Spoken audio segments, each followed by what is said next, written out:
Competition hub के BPSC master course में आपका स्वागत है स्टूडेंट्स। और आज मैं आपको बिहार स्पेशल के तहत बिहार एक संक्षिप्त परिचय करवाने जा रहा हूं। इस टॉपिक से निश्चित तौर पे 3 प्रश्न आपके एग्जाम में रहेंगे। जब भी आप बैठेंगे बीपीएससी के एग्जाम में आप मिला लेंगे। आज के लेक्चर से आपका 3 प्रश्न निश्चित तौर पे बीपीएससी में पूछा जाएगा। इसीलिए वीडियो को ध्यान से अंतिम तक आप देखते रहिए, जिससे कि आपका जो ये 3 प्रश्न कम से कम जो है सही बन जाए। और बिहार स्पेशल के तहत सबसे पहला टॉपिक है ये, जिसमें कि हम लोग आज चर्चा करेंगे बिहार की भौगोलिक संक्षिप्त परिचय के रूप में, और साथ साथ यहाँ की जो राजनीतिक स्थिति है उसकी भी हम आज चर्चा करेंगे। तो ये ओवरव्यू पूरे बिहार का होगा, और इस ओवरव्यू में आप देखेंगे कि बहुत सारे प्रश्न डायरेक्ट विगत वर्षों में बीपीएससी द्वारा पूछे गए हैं। और इस वर्ष भी जब टफ प्रश्न कहा जाता है कि आज तक का सबसे ज्यादा बीपीएससी ने टफ प्रश्न पूछा है, तो यहाँ पर भी आप देखेंगे कि यहाँ से 3 से 4 प्रश्न निश्चित तौर पे आपके एग्जाम में देखने को मिल रहा था। इसीलिए आप लोग इसको अच्छे से समझने का प्रयास करेंगे। ठीक है, चलिए सबसे पहले ऊपर में आप देखिए हेडिंग लिखा हुआ है बिहार एक संक्षिप्त अवलोकन, यानी आपको बिहार का अवलोकन करना है। बहुत टीचर ने आपको बताया होगा, मैं भी एक बार फिर से आपको बता रहा हूं।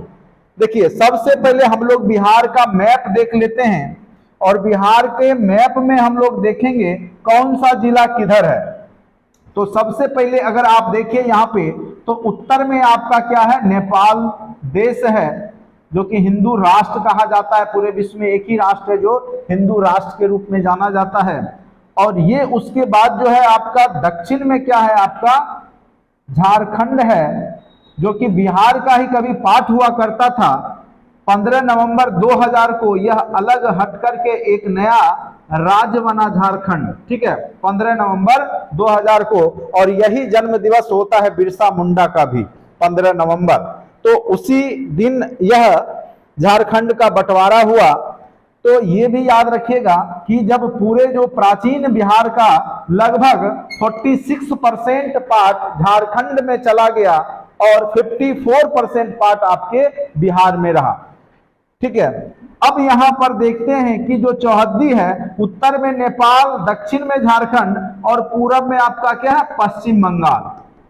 पूरब में पश्चिम बंगाल, और आपके पश्चिम में यूपी, उत्तर प्रदेश। और इस बार एक प्रश्न पूछे गए थे, कितने जिले यूपी बॉर्डर, इनमें से किस राज्य से ज्यादा बॉर्डर शेयर करता है जिला बिहार का। अब देखिए यहाँ पे गौर कीजिएगा, इधर भी 8 ही जिला है, और इधर भी 8 ही जिला है जो यूपी के बॉर्डर को टच करता है। और इधर आपका 7 जिला है। ठीक है, इधर कितना है, 7 जिला। यहाँ पे हमने लिख भी दिया है 7 जिला। और इसका देशांतरीय विस्तार आप देखेंगे। देखिए देशांतर को समझने के लिए आप लोग को फिर थोड़ा सा भूगोल समझना होगा। जैसे यह पूरा पृथ्वी अगर ग्लोब है, तो यह जो है आपको देशांतर में आप बांटिएगा, तो यहाँ पे देशांतर रेखा इस तरीका से आप वर्टिकली इसको बांट सकते हैं। ठीक है, तो आप देखिएगा कि बिहार जो है वह किधर पड़ता है, तो पूरब में पड़ता है। क्योंकि भारत ही इस साइड में है, तो बिहार भी पूरब में ही है। तो देशांतरीय विस्तार दोनों तरफ बिहार का पूरब ही लिखा रहेगा, क्योंकि पूरे विश्व में यह पूरब में आता है। इसीलिए पूर्वी देशांतर में ही इसका जो क्षेत्र है वो 83 डिग्री 19 मिनट 50 सेकेंड से लेकर के 88 डिग्री 17 मिनट 4 सेकेंड तक। तो यानी कहने का अर्थ है कि आप कम से कम 83 और 88 जरूर याद रखिए देशांतरीय विस्तार में। ठीक है, 8 जिला आपका यूपी से टच करता है। एक ये हो गया, कौन सा है, पश्चिम चंपारण। 2, 3, 4, 5, 6, 7, 8। ठीक है, और इधर भी आप देखेंगे झारखंड से भी 8 जिला टच करता है। 1, 2, 3, 4, 5, 6, 7, 8। कुछ पार्ट जो है झारखंड का भी है इसमें। आगे हम उसके बारे में चर्चा कर देंगे, नाम भी बता देंगे कौन कौन सा है। तो 8 जो है झारखंड से टच करता है, और आपका उत्तर प्रदेश से टच करता है। और 7 जिला आपका देखिए यहां पर 1, 2, 3, 4, 5, 6, 7 ये सातों जिला जो है नेपाल बॉर्डर को टच करता है। तो इस बार पूछा सबसे ज्यादा किससे बॉर्डर शेयर होता है, तो यहां दोनों में है, यूपी और झारखंड 8 है, इसलिए इसका आंसर हो जाएगा इनमें से एक से अधिक। ठीक है, अब आते हैं यहां पर, आपने देखा जो आपका देशांतरीय विस्तार, ठीक है, और यहां पे देखिएगा अक्षांशीय विस्तार के रूप में आप देखेंगे कि 27 डिग्री 31 मिनट 15 सेकंड से लेकर के 24 डिग्री 20 मिनट 10 सेकंड तक है। अक्षांशीय विस्तार आप इसको हॉरिजॉन्टली जब बांटते हैं तब यह क्या कहलाता है, आपका अक्षांशीय विस्तार। और विषुवत रेखा को 0 डिग्री बोलते हैं, जो हम ऊपर जाएंगे 90 डिग्री पर टेम्परेचर आपका क्या होता है, घटता जाता है। और बिहार की अवस्थिति भारत में, क्योंकि भारत आपको पता होगा 82.5 डिग्री जो कि मिर्जापुर इलाहाबाद है उसको मानक माना गया भारत का टाइम जोन में, तो 82.5 डिग्री आप कहिएगा अक्षांशीय में है आपका भारत, देशांतर विस्तार में, सॉरी देशांतर में 82.5 डिग्री देशांतर में है। ठीक है, इधर। और यहां पर आपका जो अक्षांशीय विस्तार है आपके राज्य का, वो 24 डिग्री 20 मिनट 10 सेकंड से लेकर के 27 डिग्री 31 मिनट 15 सेकंड है। तो 24 से 27 एटलीस्ट, ये डाटा जरूर याद रखिएगा।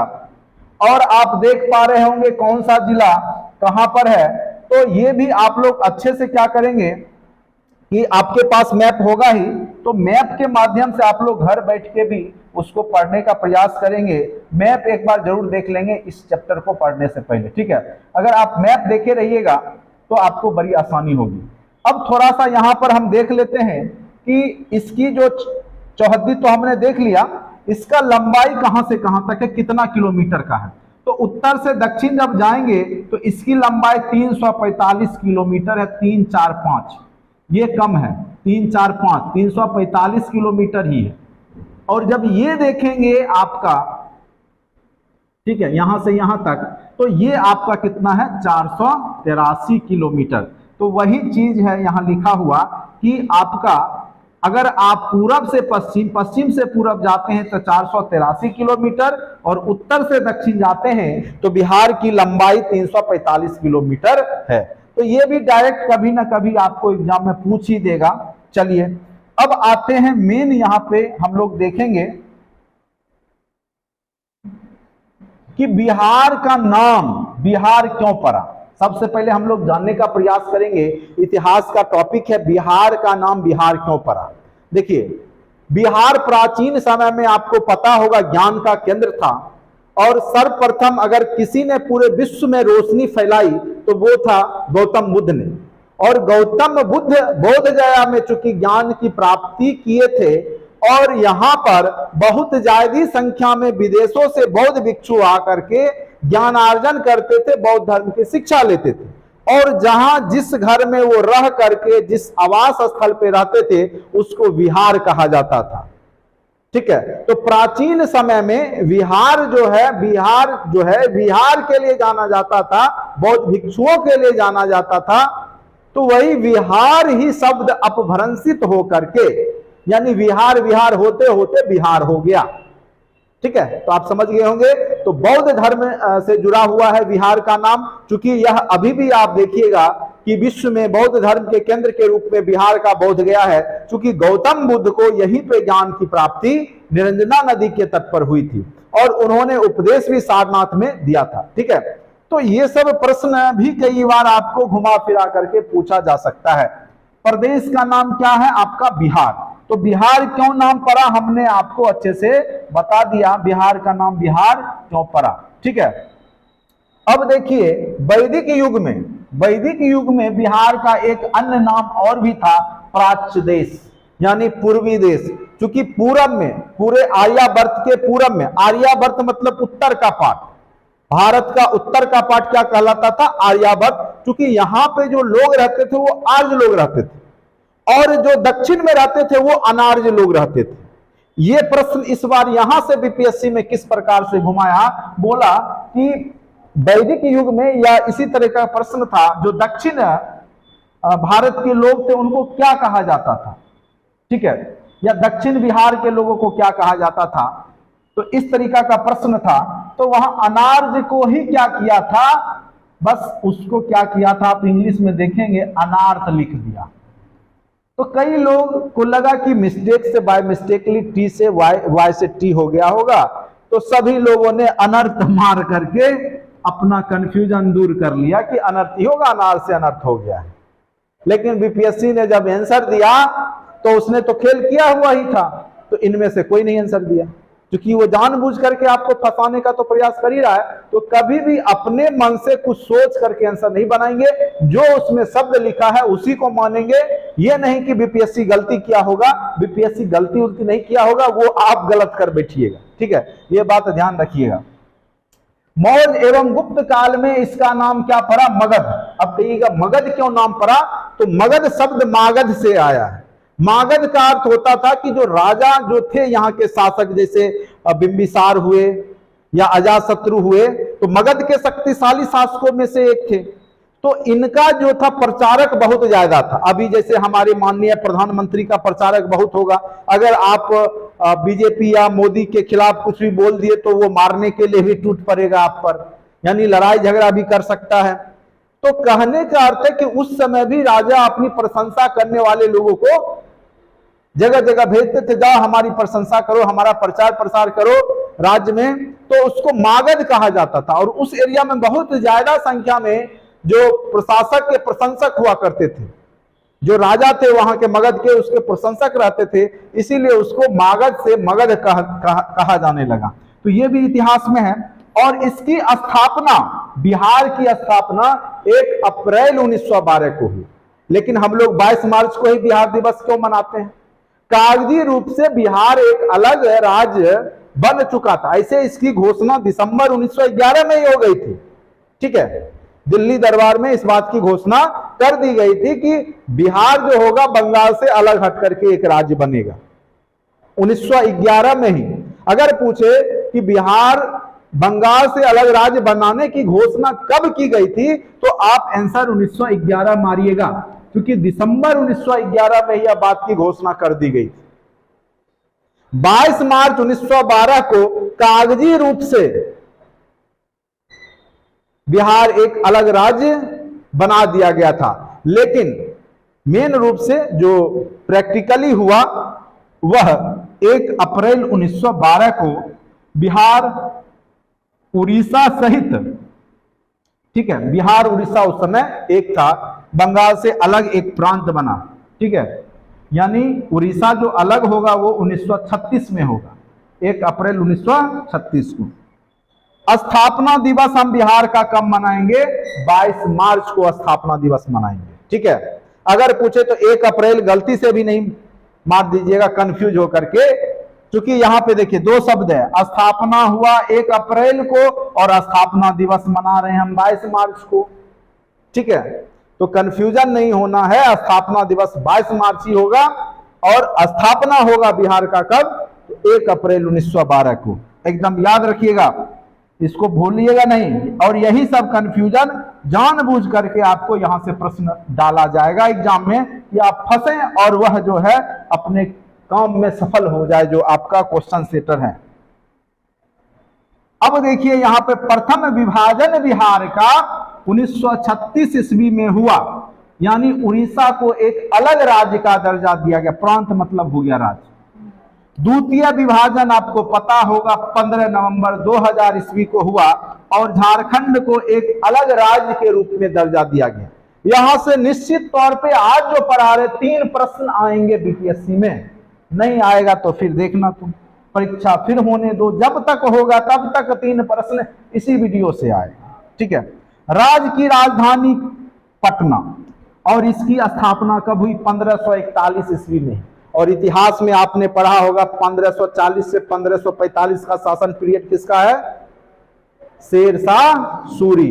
तो अगर पूछे पटना को राजधानी किसने बनाया था आधुनिक समय में, तो वह था व्यक्ति शेरशाह सूरी। किसने बनाया? शेरशाह सूरी ने। तो ये भी याद रखिएगा 1540 से 45 दिल्ली का शासक नियुक्त होता है कौन? शेरशाह सूरी। 45 में तो उसकी मृत्यु ही हो गई बम विस्फोट के कारण। चलिए देखिए लिखा हुआ भी है, पटना का संस्थापक शेरशाह सूरी, जो कि सूर वंश का था। एक प्रश्न यहां से भी पूछा गया इस बार बीपीएससी में। तो जो सारे प्रश्न पूछे गए इस बार, कहीं ना कहीं वो आप देखिएगा, ठीक है, कहीं ना कहीं देखिएगा तो सारे प्रश्न थे सामान्य प्रकृति के ही, ज्यादा टफ भी नहीं था, लेकिन थोड़ा सा आपको आवश्यकता है, रटे रटाए प्रश्न नहीं पूछे गए, कॉन्सेप्ट पे आधारित पूछा गया, इसीलिए आपको थोड़ा सा टफ लगता है। लेकिन ऐसा कुछ था नहीं कि ज्यादा प्रश्न टफ था, पहली बार थोड़ा पैटर्न चेंज हुआ जिस कारण से, लेकिन फिर अगले बार से देखिएगा आपका टफ फिर बढ़ जाएगा, ठीक है। इस बार कम रहने की संभावना है क्योंकि पढ़ने वालों की संख्या कम नहीं है। पटना का प्राचीन नाम पाटलिपुत्र। आपको पता होगा कि पाटलिपुत्र नगर को बसाया किसने था? उदयन। और उदयन किसका बेटा था? तो वह अजात शत्रु का बेटा था। अब कहिएगा अजात शत्रु किसका बेटा था? तो वह बिंबिसार का बेटा था। हर्यक वंश से ये लोग जुड़े हुए थे। कौन सा वंश? हर्यक वंश। और इसको पितृहंता वंश भी कहा जाता है। कौन सा वंश? पितृहंता वंश, क्योंकि यहाँ पे सभी ने अपने पिता की हत्या करके ही राजगद्दी को हथियाया था, ठीक है। और 461 ईस्वी पूर्व में पाटलिपुत्र नगर की स्थापना किसके द्वारा किया गया? उदयन, जो कि किसका पुत्र था? अजातशत्रु का। अब आ जाइए, देखिए लिखा हुआ है पाटलिपुत्र का संस्थापक उदयन था, जो कि हर्यक वंश का था। और राज की आकृति आप देखिए, गौर कीजिए तो कैसा है? तो राज की आकृति आपको दिख जाएगा, कैसा है? आयताकार। अगर हम बनाएं तो कैसे बनाएंगे? इस प्रकार से बनाएंगे तो एक प्रकार से लगभग आयताकार ही हुआ, लगभग आयताकार है। तो आकृति बिहार का क्या है? आपका आयताकार है। अभी हमने यहां पर इसको भी बता ही दिया। अब थोड़ा सा और भी जानकारी यहां से देख लेते हैं। समुद्र तट से दूरी इसकी कितनी है?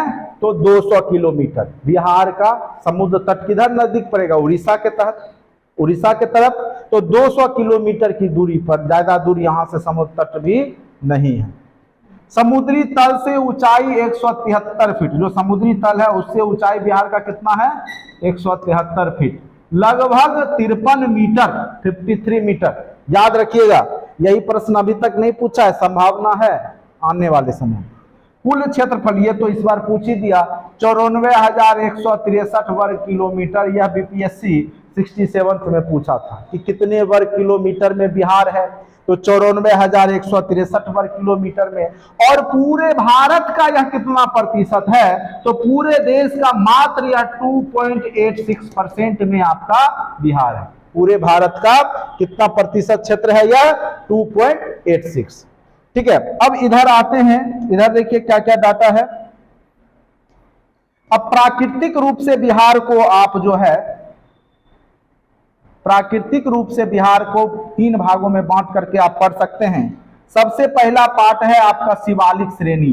जैसे ये मान के चलिए बिहार हम बना देते हैं, छोटा सा एग्जांपल देके। तो ये जो इधर का जो एरिया है हिमालयन रेंज है, ठीक है, हिमालय है। और यहीं पे आपका पश्चिम चंपारण के तरफ क्या है? शिवालिक पहाड़ियां, ठीक है, शिवालिक पहाड़ी। तो एक रीजन तो शिवालिक पहाड़ी हो गया। दूसरा रीजन ये बीच में गंगा का मैदान है। तो ये जो मैदानी भाग है तो इसको बोलते हैं उत्तरी गंगा का मैदान। क्या बोलेंगे? उत्तरी गंगा का मैदान। और उसके बाद इसको क्या बोलेंगे? दक्षिणी गंगा का मैदान। क्या बोलेंगे? क्योंकि गंगा के दक्षिणी साइड को क्या बोलेंगे? दक्षिणी गंगा का मैदान, ठीक है। आप लोग यहां तक अच्छे से समझ गए होंगे।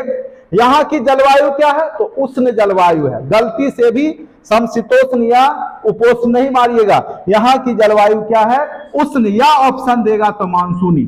कौन सी जलवायु है? मानसूनी। चूंकि बंगाल की खाड़ी से उठने वाली जो मानसून हवाएं हैं वह बिहार को प्रभावित करती है, इसीलिए मानसूनी या उष्ण हवा मतलब हम लोग जलवायु बताएंगे। कोई एक ही ऑप्शन देगा। सर्वाधिक गर्म एवं ठंडा जिला बिहार का है गया। सबसे ज्यादा टेम्परेचर भी होगा गया का और सबसे ज्यादा ठंडा भी होगा गया का। उसके बाद औसत वर्षा 112 सेंटीमीटर और सबसे ज्यादा बारिश उत्तर पूर्व में जो किशनगंज का एरिया है। और इस बार एक प्रश्न पूछा था कि चाय का बागान बिहार में, लेकिन किशनगंज ऑप्शन ना दे करके ब्रह्मगंज, ठाकुरगंज इस तरीका से ऑप्शन में फंसाना चाहा, जिसका आंसर होगा ठाकुरगंज। सर्वप्रथम जो बिहार में ठाकुरगंज जगह है किशनगंज में, वहीं पे चाय की खेती की गई थी। यह प्रश्न देखिए बहुत डीपली पूछ दिया गया। सर्वाधिक वर्षा वाला जिला, उसको पता है क्वेश्चन सेटर को कि किशनगंज ये लोग मार देगा, चूंकि पहाड़ी एरिया है, वर्षा हो रहा है, जल में नजदीक टिकता नहीं वो, यानी चाय का जो अनुकूल मौसम है वो किशनगंज में ही बिहार में संभव है। तो इसीलिए उसने किशनगंज ऑप्शन ना दे करके ठाकुरगंज, ब्रह्मगंज इस तरीका से ऑप्शन दिया, उस प्रॉपर जगह का नाम पूछ दिया। ठीक है, तो औसत वर्षा कितना है बिहार का? 112 सेंटीमीटर। सर्वाधिक वर्षा वाला जिला आपका उत्तर पूर्व, न्यूनतम वर्षा वाला जिला यहाँ पे आपका औरंगाबाद है। गया के बगल में ही कौन सा जगह है? औरंगाबाद। वहां बहुत कम वर्षा होती है, सबसे कम वर्षा बिहार में औरंगाबाद में होती है। न्यूनतम वर्षा वाला जिला अगर पूछे तो आप औरंगाबाद को मारिएगा। वनों का औसत प्रतिशत बहुत ही कम है बिहार का, जबकि होना चाहिए कम से कम 33%। आपके देश में है 24.5%, लेकिन आपका राज्य और भी पिछड़ा हुआ है, मात्र 7.2% ही है। ये चूंकि पुराना डाटा है, लेकिन अब जाकर के 10 पॉइंट समथिंग हो चुका है। ठीक है, वो हम करेंट अफेयर्स में ये इस चीज को वन की प्रतिशत के बारे में हम लोग पढ़ेंगे। राज्य में सर्वाधिक पाए जाने वाला जो वन है पर्णपाती वन है। ठीक है, पर्णपाती वन जिसका पत्ता क्या होगा कि झड़ जाए पूरा, फिर से नया पत्ता निकलता है। जैसे यहाँ पे मेन रूप से वन इधर कैमूर में पड़ता है।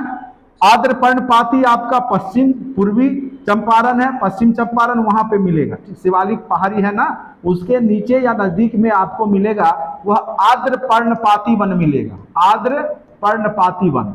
और इधर मिलेगा शुष्क पर्णपाती वन, शुष्क पर्णपाती वन मिलेगा। अब दोनों में अंतर क्या है?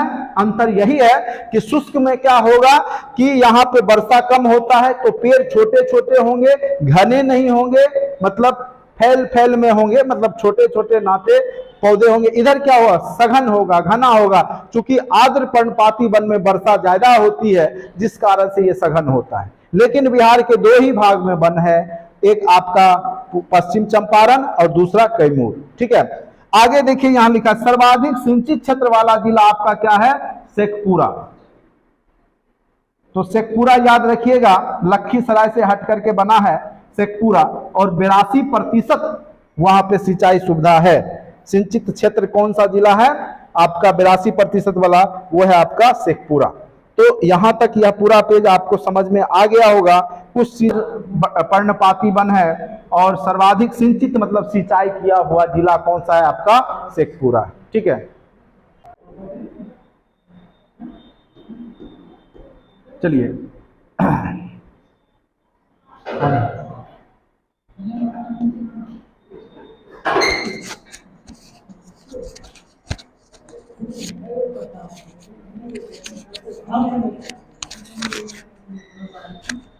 चलिए अब जो है हम लोग देखेंगे कि न्यूनतम सिंचित क्षेत्र कहाँ का है।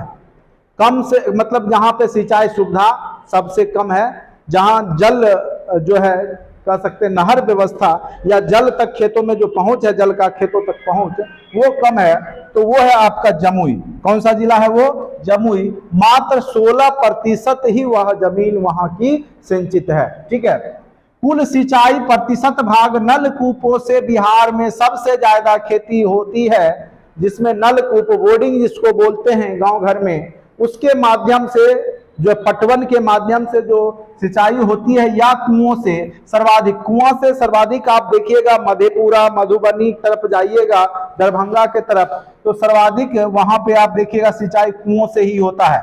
बेगूसराय, समस्तीपुर ये सब में आप देखेंगे तो ज्यादा बोर्डिंग से, पंपिंग सेट से होता है। ठीक है, नहरों से सिंचाई आपका किधर होगा? तो उत्तर पश्चिम का जो क्षेत्र है, खास करके पश्चिम चंपारण, ठीक है, पश्चिम चंपारण, सारण, ये सब में आपका नहरों से होता है। और यह बिहार का 30%। तालाब एवं अन्य से मात्र 7% ही सिंचाई होती है, तालाब से बहुत कम। तो हो सकता है ये पूछे सबसे ज्यादा सिंचाई किससे होती है? ये तीनों ऑप्शन दे के एक चौथा ऑप्शन दे देगा, इनमें से कोई नहीं, पांचवा दे देगा एक से अधिक। तो सर्वाधिक सिंचाई जो होती है वह नलकूप और कुओं से होती है। या दे देगा नलकूप एक ऑप्शन में, दूसरे में आपको कुआं दे देगा, तीसरा में दे देगा आपको नहर, चौथा में इनमें से कोई नहीं, और पांचवा में देगा एक से अधिक। अब इसी लाइन से वह प्रश्न बना लेगा और इसका आंसर क्या दे देगा बाद में आपका ABCDE। तो आंसर क्या दे देगा E। आप मार के आ जाइएगा नलकूप कुआं, क्योंकि ये दोनों में से ज्यादा होता है तो ये ऑप्शन हो जाएगा एक से अधिक। तो किसी तरीका से आपको फंसाने का प्रयास किया जा सकता है बीपीएससी के द्वारा, इसीलिए सचेत रहेंगे और अच्छे से कॉन्सेप्ट को क्लियर करके रखेंगे जिससे कि वह आपको प्रश्न में ऑप्शन में आपको फंसा नहीं सके। राष्ट्रीय पार्क मात्र एक ही है जिसका नाम है आपका वाल्मीकि नगर नेशनल पार्क, और वो है कहां पर, तो पश्चिम चंपारण में है। जैसे ये बिहार का नक्शा अगर हम बना दिए तो यहाँ पे पश्चिम चंपारण है और यहीं पे आपका क्या है, वाल्मीकि नगर नेशनल पार्क। बिहार में मात्र एक ही राष्ट्रीय उद्यान है और वो है वाल्मीकि नगर, और कहां पर है वो, पश्चिम चंपारण में। बिल्कुल याद रखिएगा, भूलिएगा नहीं, प्रश्न पूछा जा सकता है। और अन्य वन्यजीव अभयारण्य की संख्या 12 है बिहार में, 12 टोटल कितना है 12, तो इसको लगा करके 12 है। क्षेत्रफल की दृष्टि से देश में बिहार का स्थान 12वां है। राजकीय चिन्ह यहाँ का बोधि वृक्ष है, हर एक जगह देखिएगा बोधि वृक्ष बना के पीपल का पेड़ 2-3 कंठी माला लटकाए हुए मिलेगा, वो आपका राजकीय चिन्ह है। राजकीय भाषा हिंदी है, द्वितीय राजकीय भाषा उर्दू है, राजकीय पक्षी गौरैया है, राजकीय पुष्प गेंदा है, गेंदा, ठीक है, सबसे ज्यादा आप गेंदा देखिएगा बिहार में होता है। राजकीय वृक्ष पीपल है, जबकि अगर पूछे देश का राष्ट्रीय वृक्ष कौन सा होगा तो बरगद होगा। कौन सा होगा, बरगद। पूरे भारत का बरगद और बिहार का कौन सा है, पीपल। तो ये कंफ्यूज हो सकते हैं आप, तो थोड़ा सा मैंने आपको क्लियर कर दिया। अब देखिए राजकीय पशु कौन सा है आपके राज्य का, तो वो है आपका बैल। कौन सा है, बैल है।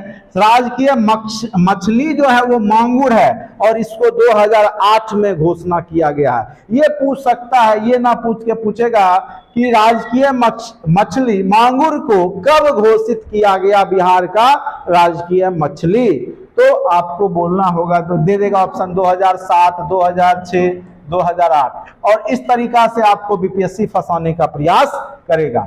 सर्वाधिक वन वाला जिला कौन सा है, सर्वाधिक वन है रोहतास में, ठीक है, लेकिन सर्वाधिक वन प्रतिशतता जो है वो कहीं और का है। देखिए यहाँ पे न्यूनतम वन वाला जिला कौन सा है आपका, पूर्णिया है, ठीक है।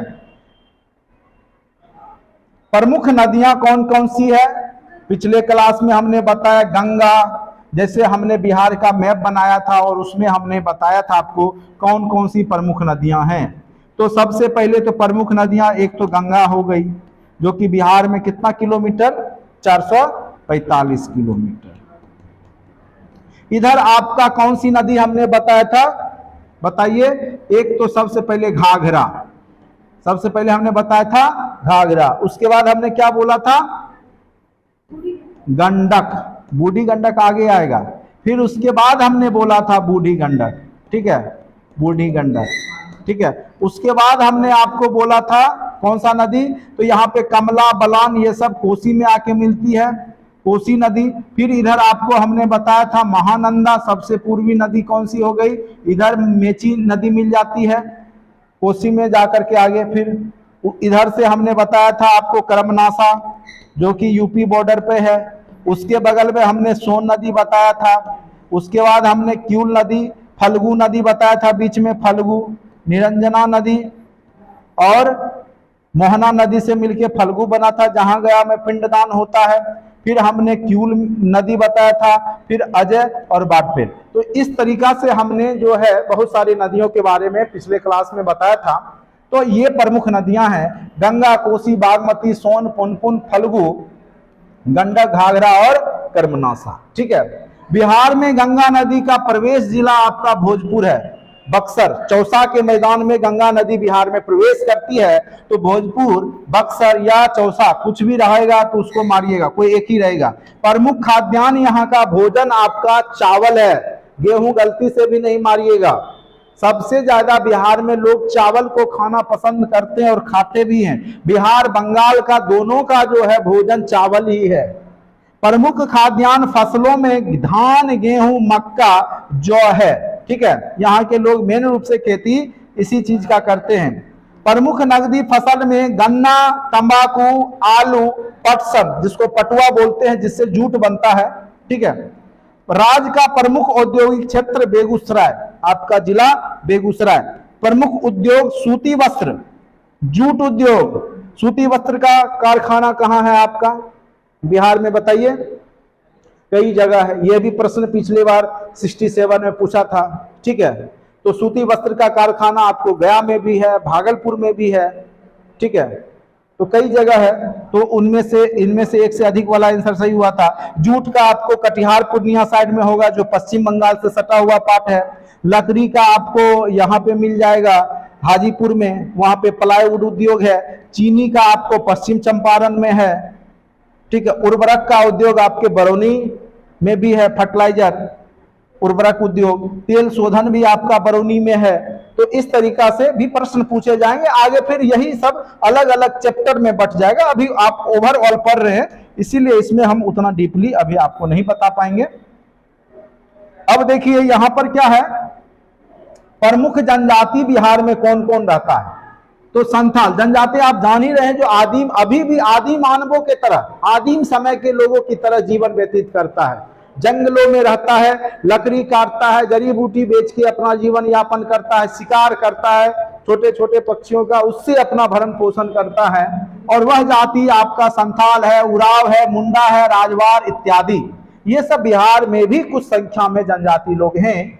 राज्य का सर्वाधिक ऊंचा शिखर सोमेश्वर की पहाड़ी है। यह एकदम याद रखिएगा, VBI है। कितना मीटर ऊंचा है, तो 875 मीटर ऊंचा है सोमेश्वर की पहाड़ी। बिहार का सबसे ऊंचा पहाड़ी चोटी सोमेश्वर की पहाड़ी है और वह 875 मीटर ऊंचा है, इसको नहीं भूलेंगे।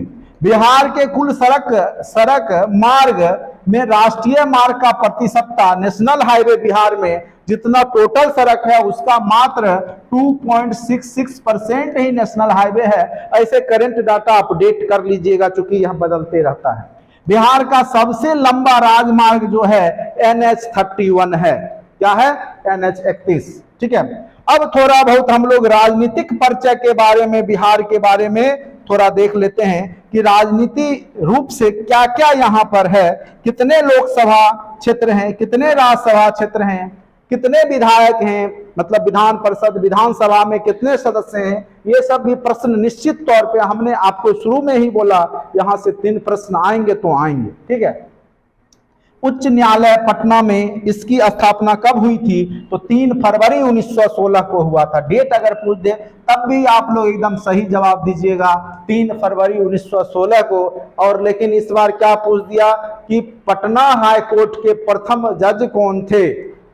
मैक्सिमम लोग गड़बड़ा गए उसमें। ठीक है, तो वो सब भी अपना रिसर्च कीजिए, सर्च कीजिए। ठीक है, जिलों की संख्या कितने हैं बिहार में?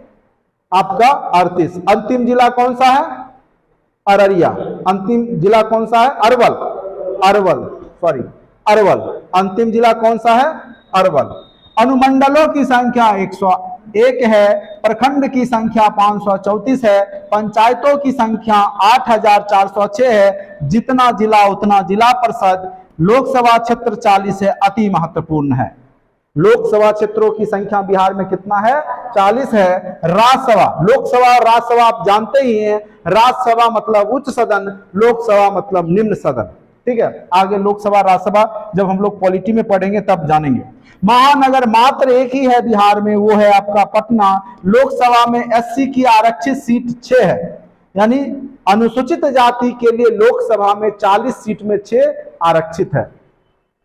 प्रमंडल की संख्या टोटल कितना है? 9 प्रमंडल है। और विधानसभा सदस्यों की संख्या टोटल कितना है? 243 है। ठीक है, थोड़ा सा अब इधर देख लेते हैं।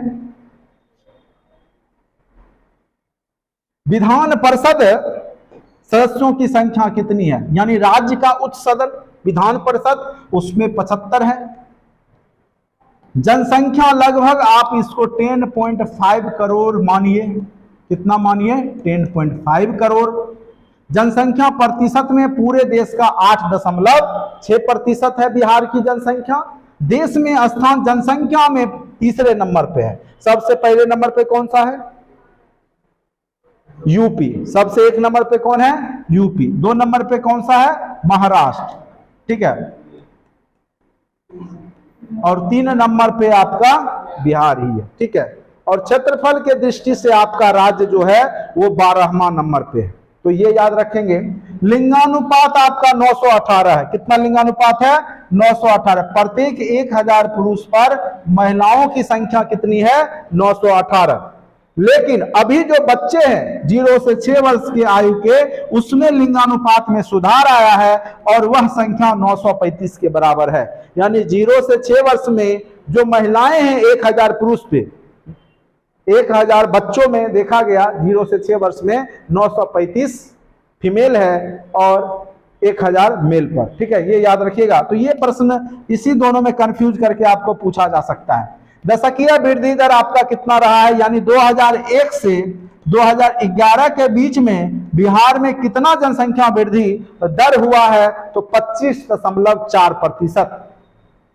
जनसंख्या घनत्व कितना है? जो कि पूरे भारत में आपका 1 नंबर पे है। पूरे भारत में बिहार जनसंख्या घनत्व के मामले में राज्यों की सूची में 1 नंबर पे है। 1106 व्यक्ति प्रति वर्ग किलोमीटर जनसंख्या घनत्व के मामले में। जनसंख्या के मामले में 3 नंबर पर है। देश में स्थान जनसंख्या घनत्व में एक साक्षरता दर मात्र 61.8% है, जिसमें पुरुष साक्षरता दर 71.2 और महिला का साक्षरता दर 51.5%। अति महत्वपूर्ण है, यहां से निश्चित तौर पे प्रश्न पूछे जाते हैं। चलिए अब कुछ हम लोग देख लेंगे कि बिहार में प्रथम, यहां से भी निश्चित तौर पे हर एक बार एक प्रश्न पूछा जाता है। हमने बोला 3 प्रश्न, तो आप जब भी एग्जाम हो 69 में बैठिए, 70 में बैठिए, 74 में बैठिए, 80 में जाके बैठिए, जब तक एज है तब तक बैठिए, लेकिन 3 प्रश्न हर एक बार इस वीडियो लेक्चर से आपको दिख जाएगा। बिहार में प्रथम गणराज्य है आपका वज्जी संघ। कौन सा गणराज्य है? वज्जी संघ वैशाली। वैशाली में वज्जी संघ था। क्योंकि पूरे विश्व में सर्वप्रथम अगर कहीं पे लोकतांत्रिक व्यवस्था कायम हुई थी तो वो था बिहार। बिहार का भी वज्जी और लक्षवी जिसको कहा जाता था, यहाँ के लोगों को लक्षवी कहा जाता था। इसीलिए कई बार वज्जी ना दे के लक्षवी दे दे तो घबराना नहीं, उसी में टिक मार के आना है। दिल्ली के सिंहासन पर बैठने वाला प्रथम बिहारी था शेरशाह सूरी। कहाँ का था? बिहारी, अफगानी शासक। प्राचीन बिहार का प्रथम विश्वविद्यालय नालंदा विश्वविद्यालय, जिसको कि बख्तियार खिलजी ने तहस नहस करके उसको खंडर में बदल दिया। आज भी खंडर मौजूद है और अपनी गाथा सुना रही है प्राचीन। उसके बाद आधुनिक बिहार का प्रथम विश्वविद्यालय पटना विश्वविद्यालय है। प्रथम राज्यपाल बने थे स्वतंत्र भारत में बिहार के, वो थे जयराम दास दौलत राम। ठीक है, अब आ जाइए, प्रथम मुस्लिम राज्यपाल बिहार के बने हैं, वो बने हैं डॉक्टर जाकिर हुसैन। प्रथम मुख्यमंत्री बिहार के बने श्री कृष्ण सिंह। तो ये सब बिल्कुल एकदम याद रखिएगा, ये सब डायरेक्ट रूप से आपके एग्जाम में पूछे जा सकते हैं।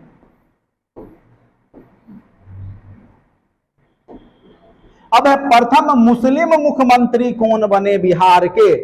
अब्दुल गफ्फार। कौन बने? अब्दुल गफ्फार प्रथम बिहार के मुस्लिम मुख्यमंत्री थे। प्रथम महिला मुख्यमंत्री कौन बने? तो श्रीमती राबड़ी देवी जी। उसके बाद प्रथम दलित मुख्यमंत्री, यह प्रश्न भी पूछा जा चुका है, भोला पासवान शास्त्री। प्रथम निर्दलीय मुख्यमंत्री, यह भी प्रश्न पूछा जा चुका है, महामाया प्रसाद सिंह। इसमें से एक प्रश्न निश्चित रूप से पूछता है। प्रथम विधानसभा अध्यक्ष कौन बने थे? रामदयाल सिंह। प्रथम विधानसभा के महिला सभापति बने राजेश्वर सरोज प्रसाद। ये याद रखिएगा, प्रथम विधानसभा के महिला सभापति राजेश्वर सरोज प्रसाद, सरोज दास। सर्वोच्च न्यायालय का न्यायाधीश बनने वाला प्रथम बिहारी जो कि सर्वोच्च न्यायालय का न्यायाधीश बना, उनका नाम था भुवनेश्वर प्रसाद सिंह। तो इसमें से निश्चित रूप से एक प्रश्न आपका पूछने वाला है बीपीएससी, आज पूछे जब भी बैठिएगा तब आपको दिखेगा। अब आ जाते हैं, सारे प्रश्न महत्वपूर्ण प्रश्नों का यहाँ पे संकलन किया गया है, जिससे कि आप कम समय में बिहार स्पेशल के बारे में संपूर्ण अध्ययन कर लें। ठीक है, जितने भी बिहार के प्रश्न पूछे जाएंगे 50% तो आज के क्लास से ही आ जाएगा, गारंटेड। ज्ञानपीठ पुरस्कार प्राप्त करने वाला प्रथम बिहारी तो वो थे रामधारी सिंह दिनकर, और कीर्ति था 1971 ईस्वी में उर्वशी। ठीक है, अशोक चक्र प्राप्त करने वाला प्रथम बिहार वासी थे स्वर्गीय रणधीर वर्मा, याद रखिएगा। बिहार का प्रथम नगर पालिका आरा नगर पालिका है, 1865, पवन सिंह का घर, नहीं आरा, याद रखिए। प्रथम खुला विश्वविद्यालय नालंदा खुला विश्वविद्यालय, नालंदा ओपन यूनिवर्सिटी बिहार में। बिहार का प्रथम तेल शोधक कारखाना बरौनी। बिहार की प्रथम सिंचाई परियोजना सोन नदी परियोजना, नहर निकाल करके सिंचाई व्यवस्था किया गया था। बिहार का प्रथम विज्ञान केंद्र पटना में है, श्री कृष्ण विज्ञान केंद्र, गांधी मैदान के पास में देखिएगा। बिहार का प्रथम दूरदर्शन केंद्र है मुजफ्फरपुर में, 1978 ईस्वी में बना। तो बिहार में प्रथम दूरदर्शन अगर पूछ दे तो उसको मुजफ्फरपुर बोलना है, रेडियो पूछे तब पटना। ठीक है, बिहार में स्थापित होने वाला पहला बैंक का नाम क्या था? इलाहाबाद बैंक। बिहार का सोने का क्षेत्र करमटिया गांव मुंगेर, और एक और नया क्षेत्र मिला है वो है जमुई। कहा जाता है पूरे देश का सबसे ज्यादा सोना वहीं पे है। सोन नदी का नाम जो है सोन, वो सोना के कारण ही पड़ा है। ठीक है, वहां के जल में सोना निकलता था, सोना के कण मिलते थे, इसीलिए उसका नाम पड़ा था सोन नदी। प्रथम भोजपुरी फिल्म कौन सा है आपका? हे गंगा मैया तोरा पियरी चढ़ेबो। ठीक है, हाँ, प्रथम भोजपुरी फिल्म बिहार का है हे गंगा मैया तोरा पियरी चढ़ेबो। प्रथम मैथिली फिल्म है मिथिला का कन्यादान। प्रथम हिंदी फिल्म है कल हमारा है, बिहार का है। प्रथम महाकवि हुए विद्यापति, कीर्ति पताका कीर्ति लता इनकी रचना है। तो एक बार ये भी पूछा था इनका कीर्ति पताका किनकी रचना है, तो विद्यापति की। प्रथम हिंदी साप्ताहिक पत्र था बिहार बंधु, 1874 में प्रकाशित हुआ। प्रथम हिंदी दैनिक पत्र है सर्वहितैषी, जो कि 1832 ईस्वी में संपादित हुआ। ठीक है,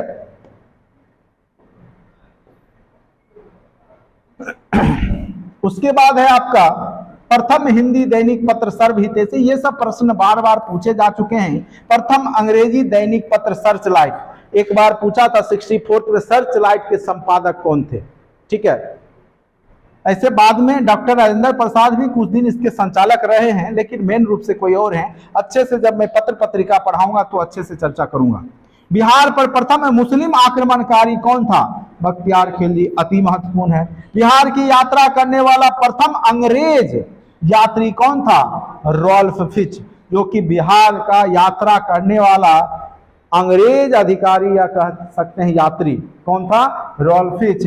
प्रथम सिख गुरु यात्री थे गुरु नानक देव, जिन्होंने आके राजगीर में भी रहे, इसीलिए नानक कुंड भी एक कुंड का नाम पड़ा बिहार में। ठीक है, तो प्रथम सिख गुरु यात्री के रूप में गुरु नानक ही बिहार में आए थे।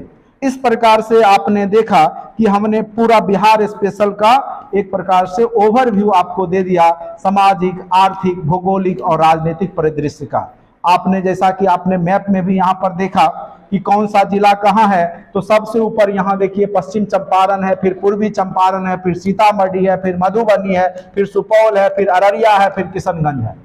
फिर इधर देखिए आपका 3 जिला किशनगंज, पूर्णिया और कटिहार, ये आपके पश्चिम बंगाल के बॉर्डर से सटता है। यहाँ से झारखंड शुरू हो जाता है, कुछ बॉर्डर कटिहार का 1, 2, यहाँ पे देखिए कटिहार, भागलपुर, बांका, जमुई, यहाँ पे क्या है नवादा, गया, औरंगाबाद, रोहतास और कैमूर, बक्सर, भोजपुर, सारण, सिवान, गोपालगंज, पूर्वी चंपारण, पश्चिम चंपारण। इधर आइए पटना के बगल में देखिए कौन कौन सा जिला है। भोजपुर है, ये कौन सा है आपका? वैशाली है, समस्तीपुर है, इधर बेगूसराय है, इधर खगड़िया है, इधर मुंगेर है। तो एक बार अच्छे से आप लोग मैप का जरूर अध्ययन कर लेंगे।